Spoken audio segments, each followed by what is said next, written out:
Welcome back to the channel. Don't forget to like, share, and subscribe my channel. Today, we are explore how to create a business presentation slide using pixel aspect ratio in Photoshop. A presentation slide appears clean, yet alignment feels tense. Pixel aspect ratio restores harmony. Charts regain correct proportions. Icons feel stable. A pause allows the eye to settle. Business presentations rely on clarity, not confusion.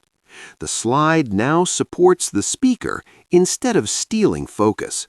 Final checks ensure consistency across all slides. The message becomes easier to trust. Thank you for watching.